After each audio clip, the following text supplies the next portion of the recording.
That's one question, take the privilege of the chair just to start, which is that, you know, we were chatting last night actually about your test flying career before you were an astronaut. You said that you broke the sound, well, you took a Phantom up to Mach 2, which you seem very proud of. And I also saw a quote, which you may or may not have said, which was about Apollo 13, that you felt that as a mission, it was an enjoyable mission in hindsight because it was a real test pilot's mission.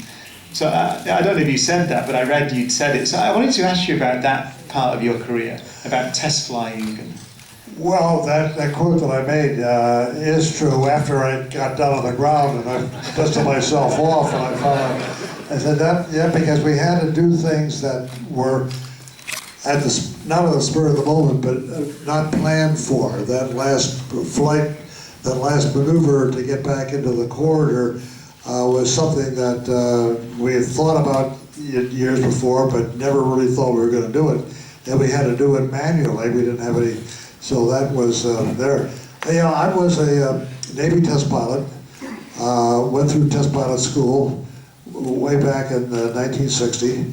And at a place called Pontefract River, Maryland. About that time, the Navy was getting a lot of new aircraft. One was the Cutlass, one was the Crusader, one was the Panther, the Cougar, and then we got the A to D, they call the little A. You've seen all these little planes that it's like the Sky Rays that we had, which was basically the Sky Ray was a German design that we had either captured or got from Germany at the time and tested. It was a pretty good airplane at that particular time. But the last plane I flew, and the one that I was sort of a manager with, was the Phantom. A beautiful airplane at that time, very stable. Bringing it aboard ship was easy. It almost flew itself. And now, of course, we have automatic systems on carriers, and they do fly themselves. But the Crusader, if you remember that, it was a long body airplane with the pilot sitting way up here, and you had to be careful. And it had a wing that went up like this. It's the only airplane that had what we call a variable incident wing. Went up, and you had to take off with the wing up, of course, to get off. Otherwise, you would have dragged the tail on the ground trying to get off. But it was very unstable at carrier approaches. It would always come back and forth, and pilots had to be very, very careful bringing that airplane back. And often when you see the reports or documentaries about the early NASA days, it seemed that there was a debate about whether test pilots would be the best astronauts. Is that again fiction, or was that debate present? No, there was a debate there. It wasn't so much whether test pilots would make good astronauts. The debate was when they first got started with Project Mercury, who should we select to be astronauts? There were various answers to that. Why don't you have stuntmen? You know, Hollywood stuntmen. They do all these crazy things. No. Well, I know. Why don't you have double amputees? Because you don't need legs in zero gravity. You know, use your hands, and that's about it. No, it was actually President Eisenhower that came and said, "Look, I suggest you take military test pilots." Because they have classifications out there, and there'll be a lot of classified things that they're still working with in those days. And they've gone through testing airplanes, and so they would be natural as a follow-on to spacecraft. And so that's how it happened. So, are there questions from the floor? You put your hand up, so there's many. So there are microphones coming down, so if you could wait for the microphone. The first one was right on the end there, and then we'll work our way down. Hi, Jim. Yeah, thanks for the great talk. You mentioned Pete Conrad earlier. Now that he's sadly no longer with us, is there anybody around who still calls you Shaky? What was that? So I didn't hear it well on the stage. Pete Conrad used to have a nickname for you, Shaky. I just wondered if anybody calls you that now. No, so he's it's no longer about with us. it's Oh, about is that the shaky? Shaky, Yeah. Yeah, I'll tell you the story on that. Pete Conrad was quite an individual. He'd be somebody you'd really like to listen to sometimes. We were doing the survival training in Nevada. And when it was finished, he and I were flying back to Houston, but in 2 different airplanes. And I was leading and he was on the wing. And I think we were short of fuel or something like that, but anyway, we started to turn into, at the airport, the land, and I flew into a thunderstorm.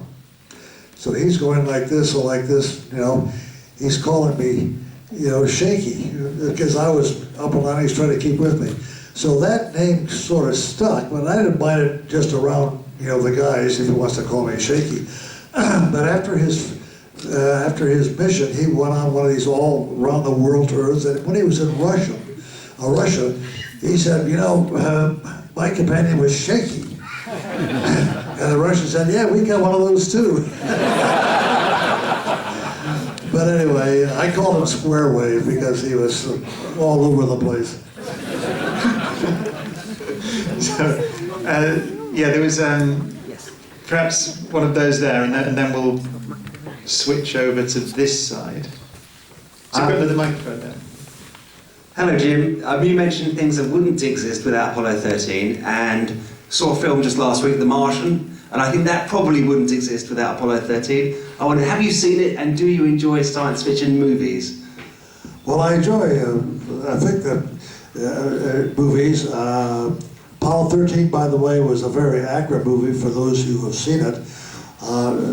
There are a little artistic license taken into it, but all the incidents were true, which is unusual for movie people to make an actual incident out of without hyping it up somehow. I saw The Martian. I don't know how many of you have seen that. It's kind of interesting, but if you look closely, when the astronaut fell and he cracked his helmet, he used duct tape to put over the helmet. So there's some leftovers from the old Apollo 13 that went into the Martian movie. Okay, so someone in there. Hi, I've been reading Frank Borman's book about Apollo 8, and he said that the multi-million-dollar space journey to the moon was almost wrecked because the windows fogged up and you couldn't see the moon when you got there. Is that right? Did the windows fog up on Apollo 8? Apparently Frank Borman had said that the windows fogged up. Well, there was some fogging. It was not fog as we know fog. It was material that had come over that degraded some of the photography attempts. But the Earthrise picture that you all saw was not touched. It was okay. Okay, why not down at the front there? Hi, you saw Apollo 13 checklist at an auction, and there was a concern whether you have a right to sell or not. And then Charlie Bolden had a discussion with you, but there was no agreement.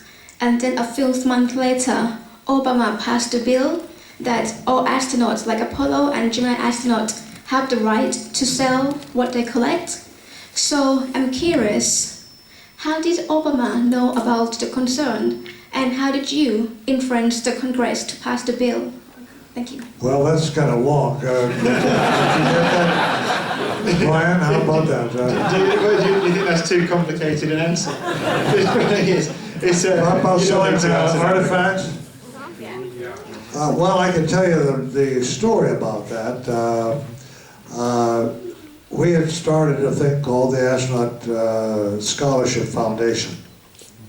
And one of the ways to raise money for scholars was to have astronauts donate artifacts that they'd had for many, many years. Nothing was rather said. The artifacts that we had were things, mostly manuals, checklists, items like that. and we would donate them, and they would, once a year, maybe some of you, a lot of you I know that I've talked to, had gone down to the autograph show in Cape Kennedy for the Astronaut Scholarship Foundation. I had come up with a large or a little checklist for some time. That was the checklist that we used to transfer the guidance from the dying command module to the lunar module, which was not run up, and we had to transfer the certain angles into the lunar module computer so that when we went from the command module into the lunar module, we would already know what our attitude was with respect to the celestial sphere. That's necessary for navigation. Otherwise, we wouldn't have any idea what our attitude was, that we could navigate. I put that little thing on auction, and unbeknownst to me, that got to be quite popular. And finally, it went up to at that time, some pretty high value. But after there was a bidding and a winner, the NASA hierarchy, well, basically the legal part of the hierarchy said, "Do you really own that?" What happened was some time ago there was a ruling that anything that NASA did not need, and this pertained to spacecraft, large structures, and things like that, would automatically be owned by the Smithsonian. But things like checklists and books, we made ones for each flight, and then normally they said, you throw them away because we're making new ones for the next flight and all that. And some of the stuff we kept as collectibles, for all the years. That little checklist I had for about 40 years. And when the value went up, they came out and said that, do you really own it? Well, that was not the big problem. I could have said, keep it or give it back to me or give it to NASA or Smithsonian. But it was the Astronaut Scholarship Foundation that had auctioned off all the artifacts that they had to raise funds for scholars. And so we went to Congress to ask whether we could be relieved of that particular thing and let the system go. Otherwise, all the people who bought artifacts from Astronaut Scholarship Foundation would wonder whether they were legal, whether they legally owned them or not. Consequently, Congress passed a resolution that all the stuff that was kept by the astronauts for well over 40 years is essentially theirs. It's a rare outbreak of common sense, isn't it? So we haven't had any questions from the centre. So if you bring a microphone up, perhaps the white there and then the one behind. Hello, Jim. You and I, like all the best people are left-handed. Did that cause you any problems in the lunar module and the command module with the controls or anything like that? Actually, being left-handed in the space program was an advantage. If you look at the Gemini capsule, it looks like the cockpit of an airplane, but the hand controller is in the center of between the two astronauts. We were all aviators, and we were trained to fly airplanes, either right-handed or left-handed. You always flew the airplane because the throttle controls were here on the left side, and you use your right hand for controlling. So left-handed people learn through training to fly airplanes right-handed and control the power with left hands. Now, when we got into the Gemini, if I was the pilot just sitting on the right side, I had my left hand, which I was normally could use the controller. And if I was the commander on the right side, I'd already learned to fly right-handed, and so I could do it one away. So it was an advantage to me. And besides, when I was just growing up, being left-handed, in those days, my parents tried to teach me to write, to eat, and everything right-handed. And so I actually am ambidextrous. I can eat both ways. I hit balls right-handed. You know, I golf right-handed. I throw balls left-handed. And I eat either way. I could take my knife and my fork, cut my food, and I do not have to switch. Because I could use the fork right-handed. Go ahead. And then there was one back there with the blue t-shirt on. Hi. I know you didn't get a chance to use the science you got taught, but how much science did you get actually taught for, like picking up the rocks and things you were supposed to when you didn't get there, but you? So the question was, did you get a chance? How much science did you actually get to the teacher to do, like the picking up of the rocks and the things like that? The question's about your science, your scientific training, the training that you did for going to the moon. Did you? Is there a lot of science? Did you get a chance to use that scientific training on the Apollo program? Yes, in the flights, of course, the first two, Apollo 11 and Apollo 12, were basically in response to President Kennedy's commitment to land a man on the moon before the end of the decade. And we were essentially trying to beat the Russians for doing that. But on the third flight, and if you look at our patch, it says Ex Luna Scientia. This was going to be a scientific flight. This is going to look at the science of what we could do on the lunar surface. And for that training, we did a lot of travel looking at various areas that might help us. We went out to West Texas, we went to Hawaii, got on top of Kilauea, where the lava was still coming out, and we were looking at comparing the lava flows and the things with perhaps what we'd see on the lunar surface, and looking at the craters, the crater that's in Arizona that is still quite prominent from a meteorite, and so Apollo 13 was strictly a science flight, and that was our training. So why don't we get a question right from the back somewhere, because we've had none from the back, isn't it? Look at that, right, the furthest corner away, in the dark.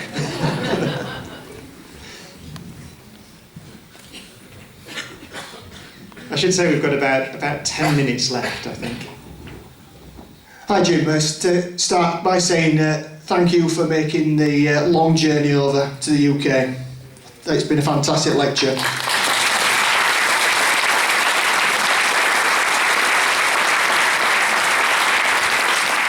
My question from the moon or from Chicago?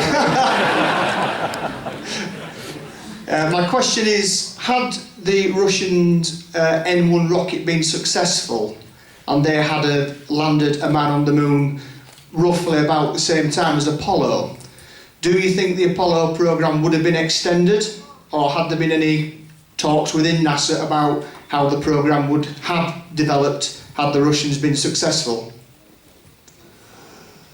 Well, let's see if I can answer that. Maybe Brian could help me, but we would have continued the program regardless of what the Russians had done. I mean, if they were successful in circumnavigating back in 1968, we would have still gone, because our program was to land on the moon, and the Russians, as we know now, had failures with their N1 rocket, which was the basic lunar landing vehicle for them.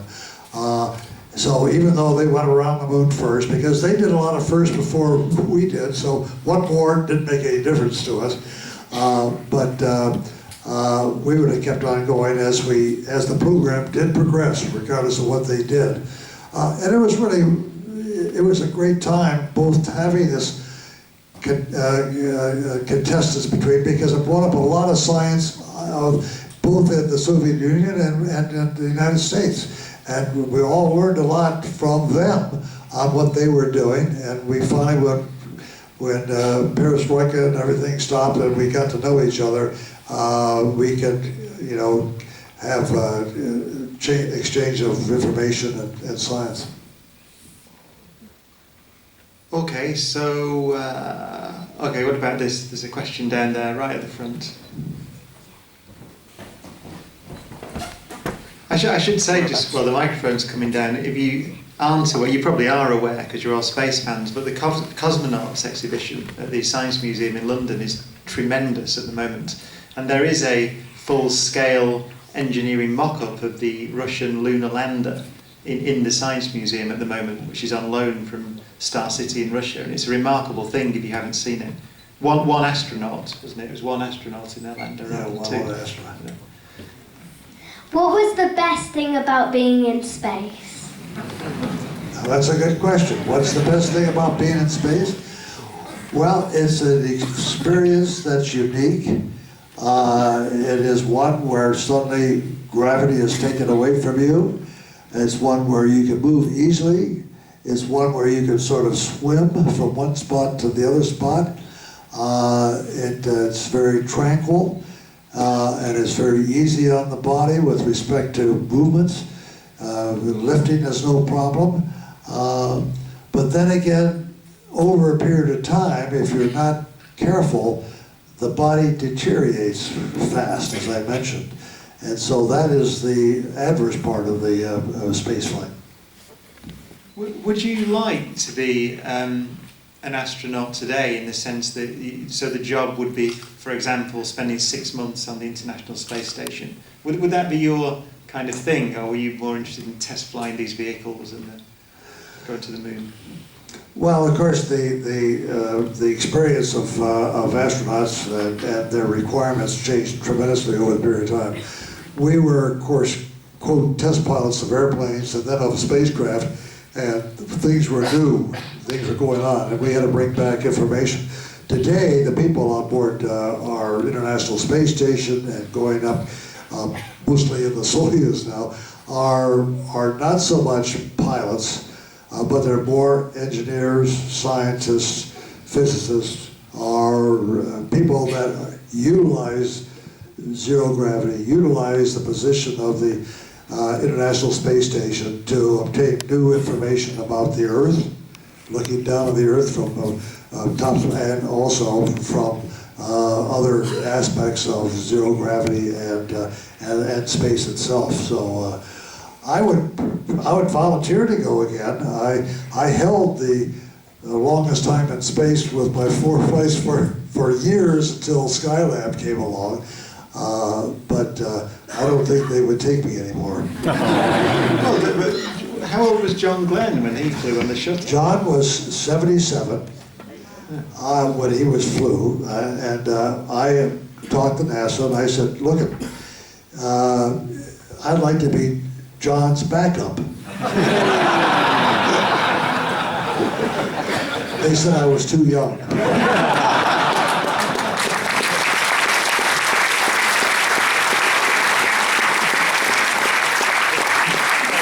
We've got time for, I think, about 2 questions. You're dying to ask a question, aren't you? You've been we'll take 3. We'll take. Hi, this is a question for Jim. Just say it's a real privilege to witness you being here today, Jim. I think everybody would probably agree that what comes across from all the missions is how cool, calm and collected all the astronauts were. But like for Apollo 8 in particular, when you're going to somewhere totally uncharted, first of all, what's going through your mind? And secondly, how do you maintain that self-control and composure in situations like that? And obviously then, Apollo 13 to follow. How do I control the explosions? It's how are you so cool? Oh. Well, you have to remember the backup of the people that were flying. I had several incidents flying airplanes that the engine quit, you know, and can I get it started again? And so we had that makeup of living on the edge, so to speak, looking for problems as they went along. And actually on Apollo 13, I had no alternative. If I could have gotten into a fetal position and waited for some miracle to happen, and I'd still be there. So what you have to have in any kind of a situation, not just in spaceflight, but any crisis, you have to have a positive attitude. You have to say, okay, this happened, what do I have to work with? What's the best way to get out of it? How serious is the crisis? What do I have to give up to keep going? And without a positive attitude, which is perhaps the best thing anybody could ever have in life, is the way that you think ahead and you have a more successful, a better life to have than if you're always thinking the negative, if you're always thinking that something's going to happen. We've got this time. Are there any younger members of the audience that are dying to ask a question? There's one right up there at the top. Fitness, you see.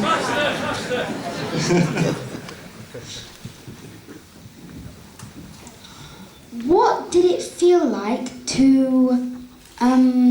What did it feel like the first time you went in space? What did it feel like the first time you went into space? Okay, the first time, of course, was Gemini 7.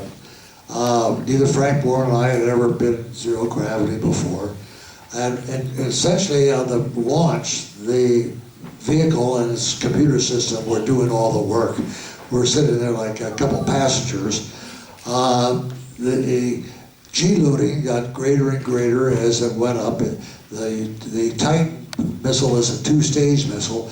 When the fuel was depleted from the first stage, just before it was depleted, we were pushed back in the seats about 4 times our weight. And suddenly the engines quit, we go zero. Then the second stage lights to get us up to altitude and on speed.